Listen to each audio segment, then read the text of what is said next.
वेखो ना जरा, ए हुण वीडियो बन रही है, जुमा जिहड़ा चढ़ रहा नैट दे उपर, यूट्यूब दे उपर। हुण जनाब हर बंदे दी कोशिश होंदी है वीडियो बनाउण वाले दी कि जनाब मैं पॉपूलर हो जावां या कम अज कम मैनूं इहदे जरिए इज्जत मिले, मेरा चैनल जिहड़ा फेमस हो जाए, मशहूर हो जाए।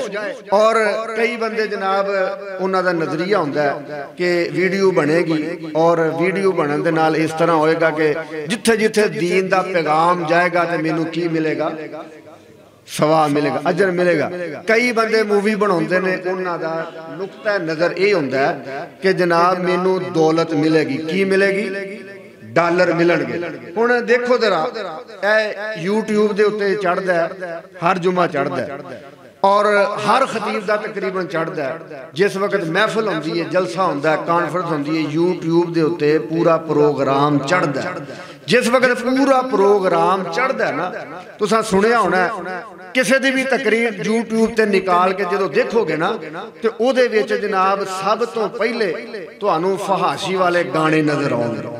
हालांकि तकरीर मेरी होएगी, तकरीर जनाब मौलाना अब्दुल मन्नान रासक साहब की होएगी, मौलाना यूसुफ पसरूरी साहब की होएगी, सफ्तान शाह साहब नकवी की होएगी। यानी कि जितने उलमाए कराम की तकरीर सुनोगे ना तो दरम्यान दे विच भी कमर्शल चलती रहेगी। क्यों जी, ज़करिया साहब इदां ही है ना, पूरे जनाब मशहूरी चलेगी, कमर्शल चलेगी।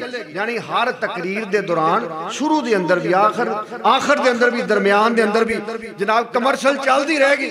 5 मिनट तो बाद चल जाए, 10 तो चल जाए, 2 मिनट तो बाद कमर्शल चल जाए, वो अंदर फहाशी वालियां जनाब कमर्शल चलदियां।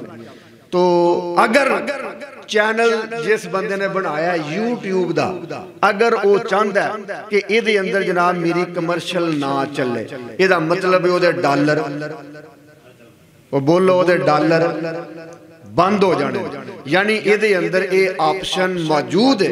कई बंदे सवाल करते हैं, हजरत ये वीडियो के दौरान जी कमर्शल होंदी है ये क्यों होंदी है, तो कई इसका जवाब देंगे ने। एक ने जवाब पता की दिता, एक हजरत साहब जवाब देंगे ने, देखो ये ठीक है फहाशी वाला काम है, अगर असी बयान नहीं करांगे तो लोगों को समझ की आएगी, सानू ये जाना पेगा, सानू इस फहाशी दे विच थोड़ा जिहा हथ मारना पेगा।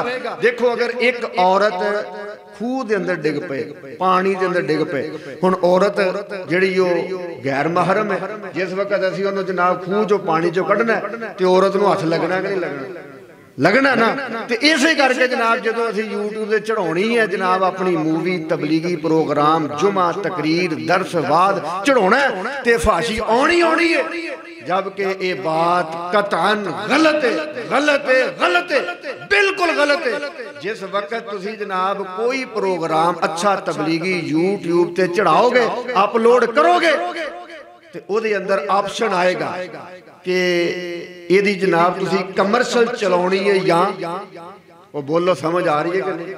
जिस वक्त यदि मूवी है जुमे दी चढ़ेगी ना, ओदी तकरीर दी दरस दी चढ़ेगी, ओदे विच ऑप्शन आएगा, 2 ऑप्शन आएंगे, भाई इहदे च कमर्शल चलानी है कि या नहीं चलानी, ते तुसी ऑप्शन देना चलानी है, ते फिर कमर्शल चलेगी, ते फिर डॉलर भी बाहरों आउणगे। यानी जिहदा चैनल है उन्हें डॉलर बाहरों आने ने।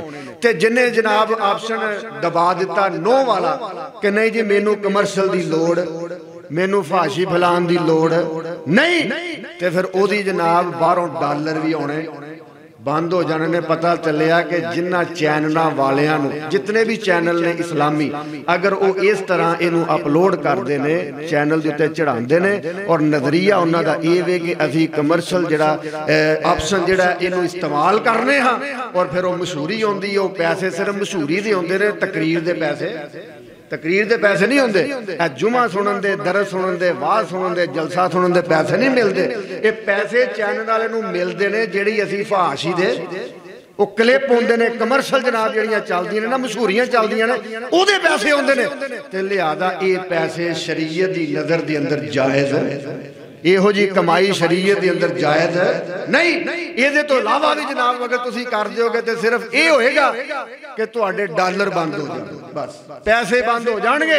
तो अपना नज़रिया बना लो, ज़हन बना लो, अकीदा बना लो। साडा तो वैसे ही अकीदा राज़िक कौन है, अल्लाह दुल जलाल राज़ के खालक अल्लाह ते जेड़ा बंदा बिल्कुल खालिसतन अल्लाह दी रज़ा वास्ते एक काम करेगा और इस ऑप्शन बंद करेगा कि मैं सिर्फ और सिर्फ जनाब ये चैनल चला रहे हैं तबलीगी प्रोग्राम सिर्फ अल्लाह दी रज़ा मकसूद है ताकि पूरी दुनिया के अंदर इस्लाम दा पैगाम फैल जाए।